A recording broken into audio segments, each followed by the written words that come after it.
Hello friends, welcome back to my channel. तो आज की वीडियो में मैं जो टॉपिक लेके आई हूँ वो बहुत ही रिक्वेस्टेड टॉपिक है, क्योंकि आप लोग बहुत सारे लोग मुझसे पूछते हैं हमेशा कि दीदी हमें बताओ कि पेट निकलने से क्या हम प्रेडिक्शन को समझ सकते हैं कि किसका पेट किस तरीके से है, तो हमें क्या होगा। क्योंकि मेरी एक सब्सक्राइबर है शालिनी चौहान, जिन्होंने ये क्वेश्चन मुझसे किया था कि उनकी प्रेगनेंसी अभी 5वें महीने में है और वो उनके जो घर वाले हैं, जो उनके घर में बड़े बुज़ुर्ग हैं, वो हमेशा उनको बोलते हैं कि तुझे लड़की होगी लड़की होगी, और वो बहुत ज़्यादा परेशान है ये सुन सुन के। तो वो उन्होंने मुझसे क्वेश्चन किया था कि क्या कोई दीदी ये बताओ कि कोई हमारे पेट के साइज़ को देख के भी समझ सकता है कि हमारे गर्भ में लड़का है या लड़की है।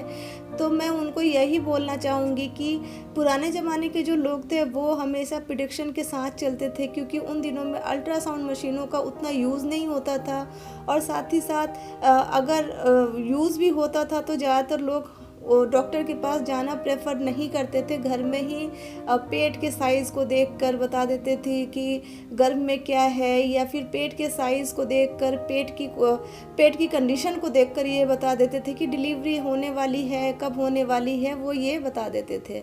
तो यहाँ पे हम बात कर रहे हैं कि क्या टमी की साइज़ को देखकर लड़के लड़की का फ़र्क पता चलता है, क्योंकि मेरी जो सब्सक्राइबर है वो थोड़ी सी परेशान है और मेंटल स्ट्रेस में भी है। तो मैंने सोचा कि चलिए उनके लिए एक सेपरेट वीडियो बना दिया जाए, जिससे कि उनको थोड़ी सी शांति मिले, थोड़ा सा उनको सुकून मिले और वो अपनी प्रेगनेंसी को सही तरीके से एंजॉय कर पाए।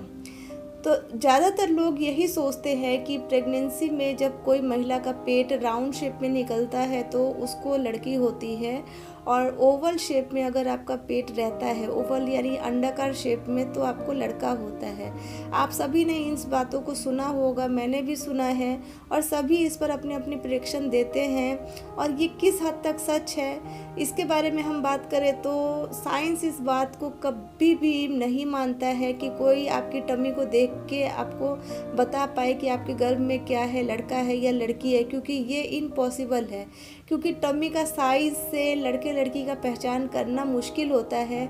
दूसरी बात, टमी की साइज़ ना आपकी हाइट के अकॉर्डिंग होती है। आपकी हाइट कैसी है, आपका फिज़िकल कंडीशन कैसा है, मीन्स आप मोटे हो, पतले हो, लंबे हो, छोटे हो, इस सब से ना बच्चे की टमी में जो अवस्था होती है वो डिसाइड होती है। आप लोगों ने सुना होगा कि किसी का टमी प्रेगनेंसी में बहुत कम निकलता है, तो उसका वजह ये होता है कि उसकी लंबाई ज़्यादा होती है, फिज़िकल कंडीशन उनकी अलग होती है। आप लोगों ने ये भी सुना होगा कि किसी का टमी बिल्कुल भी नहीं दिखता प्रेगनेंसी में और उसकी हाइट छोटी है। तो इसका कारण ये है कि शॉर्ट हाइट में अगर आप थोड़े हेल्दी होते हो तो 6 महीने तक तो बिल्कुल भी आपको समझ में नहीं आता है, मतलब लोगों को नहीं समझ में आता है कि आप प्रेग्नेंट भी हो या नहीं हो। जब आप अपने आखिरी चरण में जाते हो प्रेगनेंसी के, तभी लोगों को पता चलता है कि आप रियली में प्रेग्नेंट थे। तो ये पेट का निकलना जो है ना, वो हमारे लेंथ पे, हमारे मोटापे पे, हमारे हेल्दी बने पे होता है कि हम क्या, हमारी फिजिकल कंडीशन, हाइट वाइट कैसी है, हमारा वेट कैसा है, इन सब पे होता है। इससे लड़का लड़की का कुछ लेना देना नहीं है।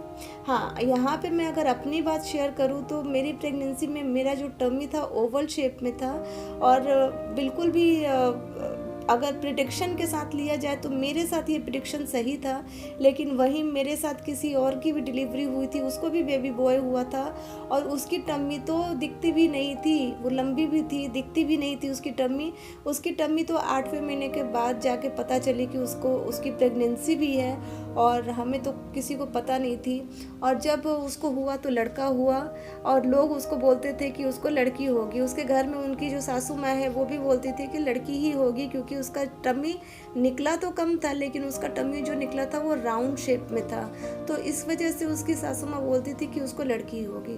तो यहाँ पे मैंने 2 केसेस आपको दिए, एक तो मेरा खुद का एक्सपीरियंस था, एक मेरी नेबर का एक्सपीरियंस था, जिसने मेरे साथ ही उसका भी बर्थ हुआ था, बेबी बॉय हुआ था।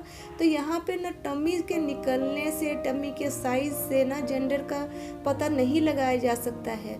और जिस चीज़ से पता लगाया जा सकता है वो इंडिया में बैन है। तो आप लोग भी ऐसा कुछ करवाने की कोशिश ना करें। और कोमल जी, आप बिल्कुल भी इन फालतू बातों को ना सोचें, आप अपने प्रेगनेंसी को इंजॉय करें, जो भी होगा अच्छा होगा। अपनी सासू माँ को हो सके तो समझाने की कोशिश करें कि ऐसा कुछ नहीं होता है और जो भी है वो बेटर है। तो वो आई थिंक समझ जाएंगी और आप अपनी प्रेगनेंसी को एंजॉय कीजिए। जो भी है 9 महीने में पता चल ही जाएगा क्या है, जो भी है उसके लिए तैयार रहिए। मैं यही बोलूँगी, आप और आपका बेबी हमेशा हेल्दी रहे। तो थैंक यू दोस्तों, फिर मिलते हैं नेक्स्ट वीडियो में।